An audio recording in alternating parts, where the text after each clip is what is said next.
Halo semua, kita jumpa lagi di pelajaran kimia. Pada pertemuan kali ini saya akan melanjutkan materi sebelumnya, yaitu tentang macam-macam perubahan entalpi. Nah, perubahan entalpi yang pertama adalah perubahan entalpi pembentukan standar atau dilambangkan dengan delta HF0. Nah, delta HF0 ini merupakan perubahan entalpi yang diperlukan atau dilepaskan pada pembentukan satu mol senyawa dari unsur-unsurnya dalam keadaan standar. Kamu ingat, ini dibentuk dari unsur-unsurnya, contohnya H2, contohnya O2, Cl2, N2, dan I2. Nah, saya buat contoh. Di sini NaCl. NaCl ini merupakan garam dapur ya. Garam dapur ini dibentuk oleh unsur-unsurnya. Unsur apa saja? Ada unsur Na. Ada unsur Na.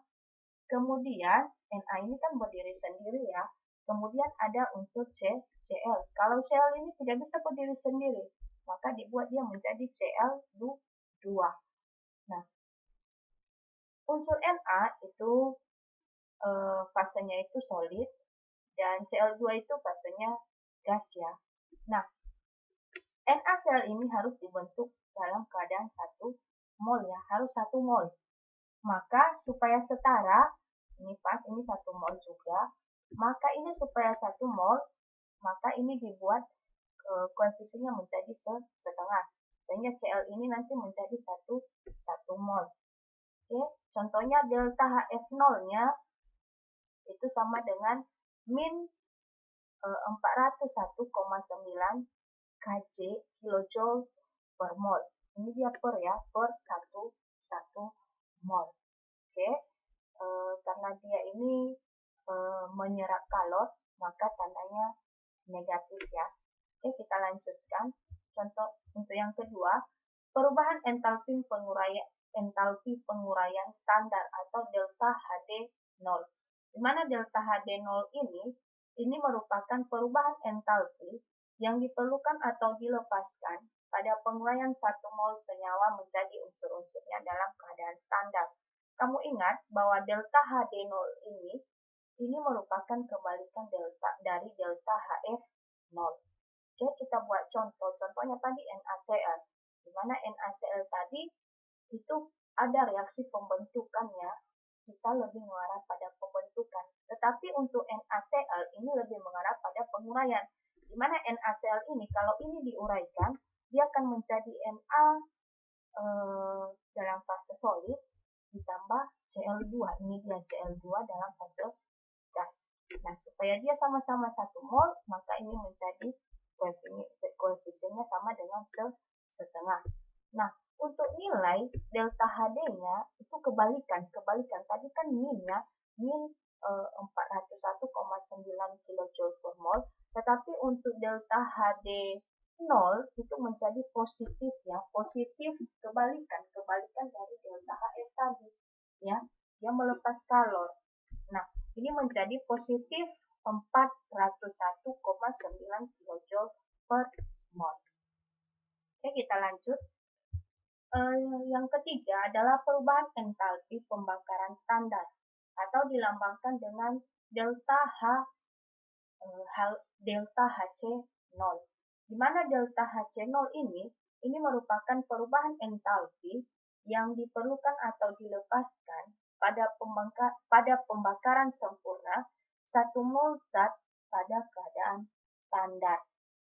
Nah, ini ingat, ini kan reaksi pembakaran ya. Kalau reaksi pembakaran itu reaksinya itu selalu direaksikan dengan oksigen ataupun O2. O2 itu lambang unsurnya adalah oksigen, itu lambang unsurnya adalah O2. Nah, contoh di sini ini etanol direaksikan dengan O2 ya. Direaksikan akan menghasilkan CO2 ditambah H2O. Oke, ini liquid, ini gas, dan ini adalah gas. Oke, kita lanjutkan. Ingat, di reaksinya ada reaksi pembakaran, ada O2 ya. Oke, Ini C2, ini 2, maka ini juga harus 2. Ini hanya ini 6 ya, ini masih 2, maka ini dikali 2, dikali 3. Sedangkan ini supaya sama, ini supaya 6 juga, maka ini dibuat menjadi 3 ya, sehingga ini 6 ditambah 1, 7, ini juga 4 ditambah 3 sama dengan 7, jadi reaksinya sudah setara. Nah, untuk delta HC0 itu adalah minnya, karena dia menyerap kalor, min 1350 kJ per mol. Inilah dia contoh reaksinya. Kamu ingat saja bahwa untuk entalpi pembakaran itu selalu bereaksi dengan oksigen ataupun O2. Oke, yang keempat, itu adalah perubahan entalpi netralisasi standar atau delta HN0. Ingat, ini reaksi antara asam dan basa ya. Delta HN0 itu perubahan entalpi yang diperlukan atau dilepaskan untuk menetralkan 1 mol asam oleh basa atau sebaliknya. Berarti bisa basa oleh asamnya, itu kalau sebaliknya, yang diukur pada keadaan standar. Oke, kita buat contoh. NaOH itu bereaksi dengan HCl akan menghasilkan NaCl ditambah H2O. Dia akan menghasilkan garam ya, dia akan menjadi netral. Kemudian ini fase aqueous, ini aqueous, ini juga aqueous, dan ini adalah liquid. Nah, untuk delta HN-nya sama dengan min, karena dia menyerap kalor ya, min 50 kC per mol. Oke. Untuk contoh yang kedua, contohnya NaOH dalam keadaan aqueous ditambah H2SO4 menghasilkan Na2SO4 ditambah H2O. Ini kan reaksinya belum setara. Na di sini adalah 2 ya. Ini 2, sedangkan di sini 1. Maka ini kita buat 2. Sedangkan H2SO4 ini kan ini 1 ya, berbeda dia dengan ini ya, dengan NaOH. Maka untuk nilai delta HN0 sama dengan min 200 kC per mol ya. Maka ini untuk yang 1 mol ya. Lalu bagaimana dengan yang 2 mol? Ini kan menjadi 2 mol ya. Maka untuk mencarinya berapa delta HN dari NaOH itu adalah min 200 per 2 dibagi 2. Ini koefisiennya kan 2. Maka untuk delta HN NaOH itu sama dengan min 100 kC per mol. Sedangkan untuk delta HN H2SO4 itu sama. Itu tetap, yaitu min 200 kC per mol. Kita lanjutkan. Yang kelima adalah perubahan entalpi penguapan standar atau delta HVAP 0 ya. Nah, ini delta HVAP 0.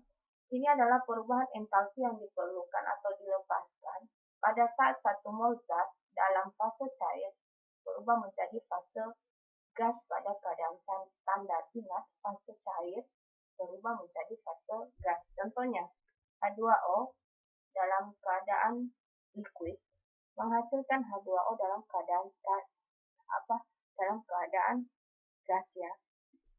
Untuk delta gas 0 sama dengan, karena ini melepas kalor, maka untuk delta HVAP 0-nya itu adalah positif 44 kC per mol. Kemudian yang keenam, perubahan entalpi peleburan standar atau delta H post 0. Ini adalah perubahan entalpi yang diperlukan atau dilepaskan pada saat 1 mol zat dalam fase padat akan berubah menjadi fase cair pada keadaan standar. Ingat, peleburan ini dari padat ke cair, sedangkan untuk penguapan tadi ini dari cair ke gas. Ingat saja fasenya ya, dari cair ke gas itu adalah penguapan, sedangkan peleburan dari padat berubah menjadi cair ya. Oke, contohnya H2O solid menghasilkan H2O liquid dari padat ke cair ya. Oke, untuk delta H0 fase-nya itu adalah karena dia melepas kalor, maka dia menjadi positif 6,01 kJ per mol. Demikian untuk pelajaran kita hari ini. Sampai bertemu di pelajaran selanjutnya. Terima kasih.